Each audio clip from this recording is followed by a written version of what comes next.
বড় পীর আব্দুল কাদের জিলানী রাহমাতুল্লাহ আলাইহি শ্রেষ্ঠ আল্লাহর ওলির খেতাব পেয়ে বাগদাদে শুয়ে আছেন। ওই বড় পীর আব্দুল কাদের জিলানীর আব্বাজান কেমন ছিলেন, নদীর ধার দিয়ে হেঁটে হেঁটে যাচ্ছেন, হঠাৎ তার ক্ষুধা তৃষ্ণার্ত মেটাতে নদীতে নেমেছেন, একটু পানি খাবে তাই। তারপর কি ঘটনা ঘটছে কবি ছন্দের মাধ্যমে কি লিখছে শুনুন। ওই দেখা যায় স্রোতে বয়ে যায় একে আফেলে ভেসে যায় আল্লাহর বলি আবু হুসনে মুসা সেই আফেলে কে নেই। ওই দেখা যায় স্রোতে বয়ে যায় একে আফেলে ভেসে যায় আল্লাহর বলি আবু হুসনে মুসা সেই আফেলে কে নেই। বলে না জেনে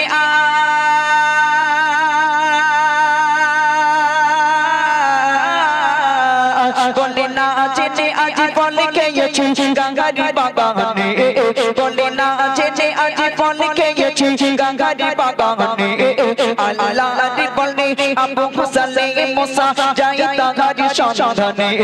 ওই দেখা যায় স্রোতে বয়ে যায় একে আফেলে ভেসে যায় আল্লাহর বলে আবু হুসনে মুসা সেই আফেলে খেয়ে নেই।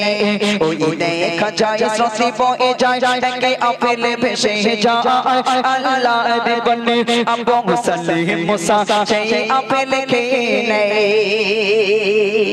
আপেলটা খাওয়ার পরে তার মনে পড়ে গেল যে সে অন্যায় করেছে, ক্ষমা চাইতে হবে কার কাছে? যার গাছের ফল খেয়েছে তার কাছে। কোথায় গেলে তাকে পাওয়া যাবে? নদীর স্রোতের উল্টো পথে চলতে শুরু করলেন। তারপর কি ঘটনা ঘটছে কবি লিখছে শুনুন। সারা দিন চলতে থাকে নদীর পথ ধরে, সারা দিন চলতে থাকে নদীর পথ ধরে, দেখে একটি গাছের ডালে ঝুলে রাজা নদীর উপরে।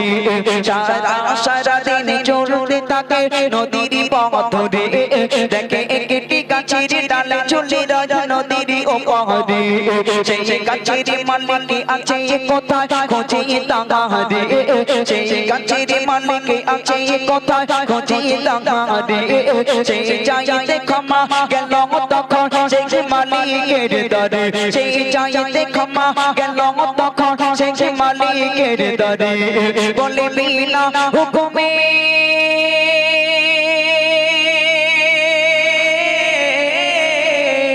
বলে বিনা হুকুমে ফল খেয়েছি আমি নারী বাগানে, বলে বিনা হুকুমে ফল খেয়েছি আমি নারী বাগানে। আজ দুই দিন হলো আছি খেতায় আমি নারী ইন্তেজারে, আজ দাও গো ক্ষমা করে আমায় ও গো মালিক ভাই, ক্ষমা না পেলে কি জবাব দেব খোদার দরগায়। ওই দেখা যায় স্রোতে বয়ে যায় একে আফেলে ভেসে যায় আল্লাহর বলে আবু হুসনে মুসা সেই আফেলে খেয়ে নেয়। ক্ষমা চাইতে যাচ্ছে, হাঁটতে হাঁটতে 1 ক্রোশ নয় 2 ক্রোশ নয় 5 ক্রোশ দূরে গিয়ে দেখছেন নদীর উপরে একটা ডাল ঝুলে রয়েছে। যেমন আপেল তিনি খেয়েছিলেন সেই একই রকম আপেল। বাগানের ভিতরে প্রবেশ করে জিজ্ঞাসা করলেন, মালিকের কাছে গেলেন, সালাম দিয়ে বলেন, আমি আবু সালেম মুসা জঙ্গি আজ 2 দিন ধরে আপনার বাগানে বসে রয়েছে শুধু ক্ষমা চাওয়ার আশায়। কেন, কি করেছো তুমি বাবা?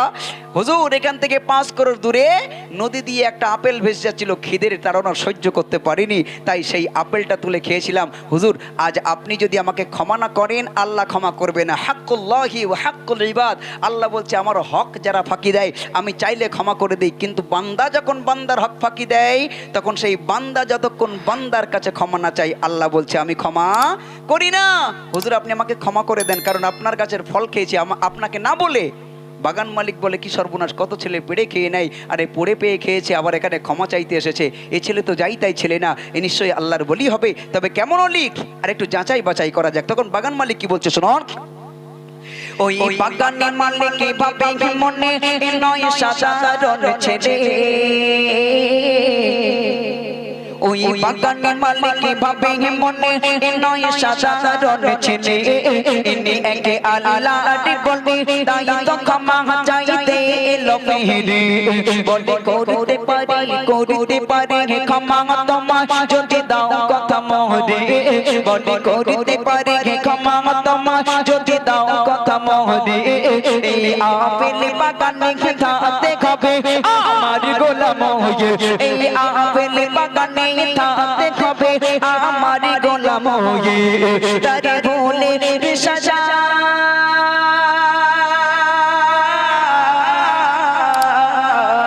তারি ভুলের সাজা মনে করে রাজি হয়ে যায় আপেল বাগানের গোলাম হয়ে জীবন কাটায় ওই আপেল বাগানের গোলাম হয়ে জীবন কাটায় ওই দেখা যায় স্মৃতি বয়ে যায় দেখে আপেল ভেসে যায় আল্লাহর বলি আবু সালেহ মুসা সেই আপেল খেয়ে নেয় এ ছেলে তুমি আমার গাছের ফল খেয়েছো আমাকে না বলে খেসারাত তো তোমার দিতে হবে বাবা, আমার যে সন্তুষ্টি করতে হবে। আমার বাগানে তুমি গোলামি করবে, যেদিন তোমার প্রতি খুশি হব সেদিনই আমি তোমাকে ক্ষমা করে দেবো। একবার জোরে বলুন সুবহানাল্লাহ। উনি রাজি হয়ে গেলেন, গোলামি করতে শুরু করলেন। 1 বছর নয়, 2 বছর নয়। হে মায়েরা, স্টপ স্টপ, একটুখানি চুপ করুন। শুনতে এসেছেন, আমরা বলতে এসেছি, কথা বললে হবে না। একটুখানি চুপ করে শুনুন, হলে বুঝবেন কি করে। ভালো করে শুনুন। সময় পৃথিবীর জমিনে মানুষের সব থেকে কিমতি জিনিস হলো সময়। সেটা ব্যয় করে এখানে বসে রয়েছেন রাতের ঘুম হারাম করে গল্প করার জন্যে, নাকি আমরা কি বলবো সেটা শোনার জন্য? প্লিজ একটু চুপ করুন, কথা বললে গজল বলতে অসুবিধা হয়। প্লিজ একটু চুপ করুন। আল্লাহর বলি হযরতে আবু সালেহ মুসা জাঙ্গি রাজি হয়ে গেলেন। রাজি হয়ে গেলেন, গোলামি করতে শুরু করলেন। কোন লেখক লিখেছেন 12 বছর গোলামি করেছেন, কেউ কেউ লিখেছেন 3 বছর গোলামি করে আবার মালিকের কাছে গিয়ে বলছি, হুজুর আমি আবু সালেহ মুসা জাঙ্গি দেখতে দেখতে 3টি বছর পেরিয়ে গেল, আমি আমার মাকে দেখি না, আমার মা আমাকে দেখে না, হুজুর আপনি আমাকে ক্ষমা করে দেন, আবার বাড়ি ফিরে যায়। বাগান মালিক বলছে, শোনো বাবা, আমি কথা যখন দিয়েছি ক্ষমা করে দেবো, বাট লাস্ট কন্ডিশন, আরেকটা শেষ শর্ত পূরণ করতে হবে। যে বাবা কি শর্ত দিচ্ছে? বাগান মালিক কবি লিখছে, শুনুন। তিনটি বছর পরে আবার গেল মালিকের দ্বারে। তিনটি বছর পরে আবার গেল মালিকের দ্বারে। বলে দাও গো ক্ষমা করে আমার যাব ঘরে ফিরে। বলে দাও গো ক্ষমা করে আমার যাব ঘরে ফিরে। এবারে মালিক বলে ক্ষমা করে দেব তোমারে। এবারে মালিক বলে ক্ষমা করে দেব তোমারে। এবারে মালিক বলে ক্ষমা করে দেব তোমারে। আমার মেয়েকে তোমায় বাবা করিতে হবে বিয়ে। আমার মেয়েকে তোমায় বাবা করিতে হবে বিয়ে। সে মেয়ে কানা ঘোড়া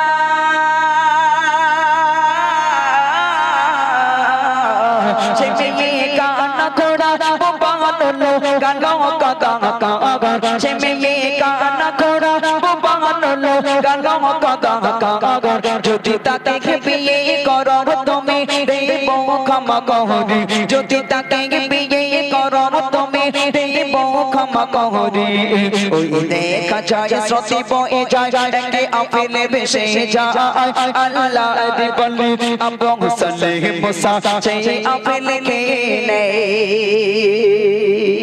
আমার একটা মেয়ে আছে, যে মেয়েটা কানা খোড়া বোবা নুলো কুৎসিত কালো কদাকার, যে মেয়েটাকে কেউ বিয়ে করতে রাজি হয় না, সেই মেয়েটাকে তোমার বিয়ে করতে হবে। তুমি কি রাজি আছো?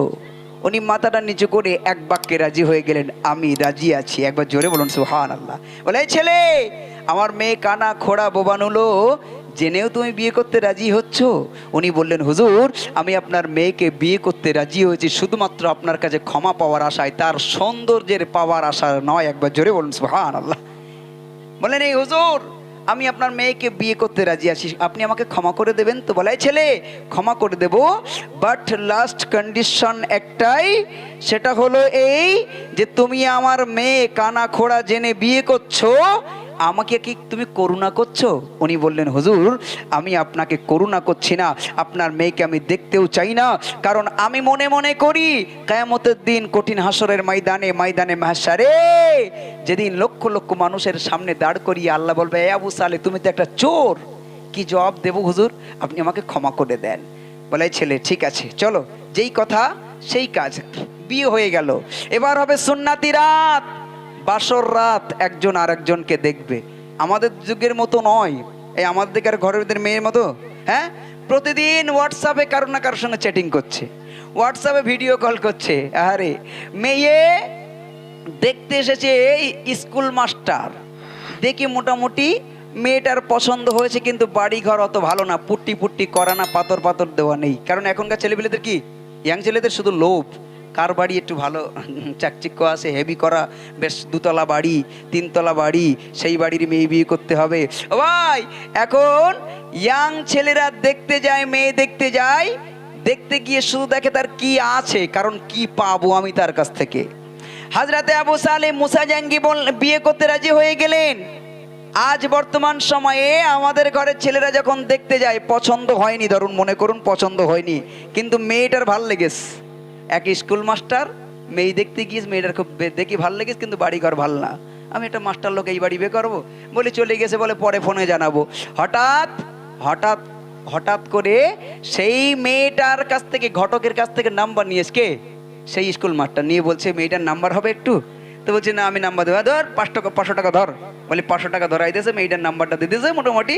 এখন সন্ধ্যেবেলা ফোন করে বলে, হ্যালো কে, আমাকে চিনতে পারছো, আমি সেই মাস্টার মশাই তোমাকে দেখতে গিয়েছিলাম। বলে ও আপনি, আপনারা তো আমার পছন্দ করেনি। বলে না না, তোমার খুব ভালো লেগেছে আমার, একটু কথা বলি। কথা বলছে, হঠাৎ মেয়ের মা, ওই কেডা রে, কার সঙ্গে কথা বলছিস রে ভিডিও কলে, ওই মেয়ের মা জিজ্ঞাসা যাই, মেয়ে ও মা চুপ চুপ চুপ চুপ, কেডা, বলে সেই দেখতে মাস্টার, সেই মাস্টার কোথায়, দেখ দেখ হয় কি দেখ। মানে মেয়ের মারও খুব শখ, একটু সবার সঙ্গে গল্প করবো, আমার জামাই তো মাস্টার, বলে না আমার জামাই তো মাস্টার, গর্ব করে বলবে। আহারে হযরতে আবু সালেহ মুসা জাঙ্গি যেই কথা সেই কাজ, বিয়ে হয়ে গেল। এবার হবে সুন্নাতি রাত, বাসর রাত। কি ঘটনা ঘটছে কবি লিখছেন, আল্লাহর ভয়ে ভীত হয়ে রাজি হয়ে জাগায়, কানা খোড়া বাবা মেয়েকে বিয়ে করে নেয়। আল্লাহর ভয়ে ভীত হয়ে রাজি হয়ে জাগায়, কানা খোড়া বাবা মেয়েকে বিয়ে করে নেয়। বাসরি ঘরে বউকে দেখে সে ঘর ছেড়ে পালা গায়, বাসরি ঘরে বউকে দেখে সে ঘর ছেড়ে পালা গায়। বলে এত অপরাধ চন্দ ঘরে নারী আমার বহত নয়, বলে এত অপরাধ চন্দ ঘরে নারী আমার বহত নয়। বলে সাইফ দিনে আমিনি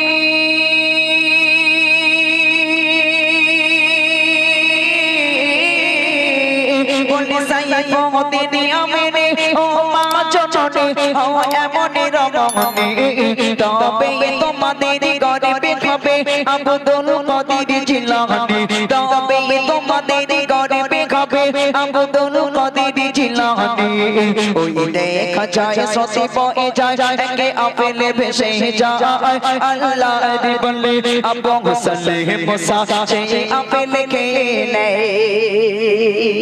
বাসর ঘরে যাবে, এমত অবস্থায় শ্বশুর মশাই দেখিয়ে দিল, যাও এই ঘরে তোমার বউ আছে, আমার মেয়ে ফাতেমা তোমার জন্য ওয়েট করছে, ইন্তজার করছে, যাও। দরজায় টোকা দিলেন। আবু সালেহ মুসা জাঙ্গি জানে আমার বউ শুনতে পায় না, দেখতে পায় না, বলতেও পারে না, কিন্তু তারপরে সুন্নাত আদায় করে বলেন, আসসালামু আলাইকা ইয়া আহলাল বাইত, হে ঘর বালো, আল্লাহর রহমত তোমার উপরে বর্ষিত হোক। সালাম দিতে যতটুকু দেরি, নারী কণ্ঠের আওয়াজ ভেসে এলো, ওয়া আলাইকুমুস সালাম ওয়া রাহমাতুল্লাহ। একবার জোরে বলুন সুবহানাল্লাহ। এবার হযরতে আবু সালেহ মুসা জাঙ্গি একটু কেঁপে উঠলেন, ভাইব্রেশন, কি সর্বনাশ, রং নম্বরে আসেনি তো, আমার বধূ কথা বলতে পারে না তো, কথা বলতে পারে, তাহলে কি রং নম্বরে আসলাম। হেঁটে গিয়ে গেলেন, ঘরের ভিতরে গেলেন, গিয়ে জিজ্ঞাসা করলেন, ও মেরে পত্নী, oh my wife, I can't see, আমি কি তোমাকে একবার দেখতে পারি। মেয়েটা খাট থেকে নামলেন, গুটি গুটি পায়ে আবু সালেহ মুসা জাঙ্গির সামনে দাঁড়িয়ে পায়ে হাত দিয়ে কদম মুছে করে বলেন, ওগো আমার স্বামী, আল্লাহ বলেছেন আল্লাহর পরে যদি কারো সেজদা করার কথা আল্লাহ বলতেন, স্ত্রীদেরকে বলতেন তোমরা তোমাদের স্বামীদের পায়ে সেজদা করো, আপনার কাছে আমার জান, আমার মাল, আমার ইজ্জত, আমার আবরু সব কিছু করবার, নিশ্চয়ই আপনি আমাকে দেখতে পারেন। বলে যেই না নিজের ঘোমটা নিজে নিজেই খুলেছে, হযরতে আবু সালেহ মুসা জাঙ্গির নিজের বউয়ের মুখ থেকে বিরাট জোরে পালিয়ে যাচ্ছে। দরওয়ান হয়ে দাঁড়িয়েছিল আবু সালেহ শ্বশুর মশাই, হাত ধরে বলে, আবু সালেহ যাও কোথায়? বলে হুজুর আমার বউ কোথায়? বলে কেন বাবা, ঘরের ভিতরে যাকে দেখে গেলে সেটা কি তোমার বউ নয়? বলে কেমন করে হয়, আপনি যে বলেছিলেন আপনার মেয়ে কানা, আপনার মেয়ে খোড়া, আপনার মেয়ে বোবাক, আপনার মেয়ে নুলো কুচ্ছিত কালো কদাকার, কিন্তু বিশ্বাস করুন ঘরের ভিতরে যাকে দেখে আসলাম এ মেয়ে কানাও নয়, খোড়াও নয়, বোবাও নয়, কুচ্ছিত কালো কদাকার নয়, পূর্ণিমার চাঁদের চেয়েও সুন্দর পরীর মতো অপ্সরা এক যুবতী নারী। একবার জোরে বলুন সুবহানাল্লাহ। আবু সালেহ শ্বশুর মশাই বলল, বাবা ছেলে ওটাই আমার মেয়ে, ওটাই তোমার বউ। আমার মেয়েকে কানা বলেছিলাম কারণ তার দু চোখ দিয়ে কখনো বেগানা পরপুরুষের মুখ সে দেখেনি। আমি কালা বলেছিলাম কারণ বেগানা পরপুরুষের কণ্ঠের আওয়াজ সে কখনো শোনেনি। তার হাত দিয়ে কখনো বেগানা পরপুরুষের হাতে এক গ্লাস পানি তুলে দেয়নি, তাই বলেছিলাম নুলো। আমার ভাইয়েরা, আমার মায়েরা, এজন্যে ভালো কিছু পেতে গেলে আগে নিজে ভালো হতে হবে। আবু সালের শ্বশুর মশাই বললো, এই বিরাট আপেল বাগানের মালিকানা আমার মেয়ের, যাও আজ থেকে আমি তোমার হাতে তুলে দিলাম, তোমরা সুখে শান্তিতে ঘর সংসার করো। একবার জোরে বলুন সুবহানাল্লাহ। তাই কবি শেষ কথায় কি লিখছে শুনুন। अल्लाह ने भोए भी तो खोए राजी खोए जागा काना खोड़ा बंबा में ये के भी ये करे नहीं बाशोरी घरे के बोके देखे से घर छेड़े पागला बोले ए तो अपराध सुंदर घरे नारी हमारी बहुत ना बोले साये फोन आमेनी बोले साये फोन आमेनी ও মা জননী ও এমনি রমণী তবে তোমাদের গর্বে খাবে আব্দুল কাদের জিলানী তবে তোমাদের গর্বে খাবে আব্দুল কাদের জিলানী ওই দেখা যায় সসি বয়ে যায় দেখে আপেল বেশে যায় আল্লাহর বলি আবু সালেহ মুসা সেই আপেল খেয়ে নেই। শুনলেন? যাই হোক, চলুন এখন আমরা অন্য শিল্পী রয়েছে, যেহেতু আমাদের এখন ইমরান রয়েছে, আমার সঙ্গে দুটো ছোট্ট ছোট বাচ্চা এসেছে,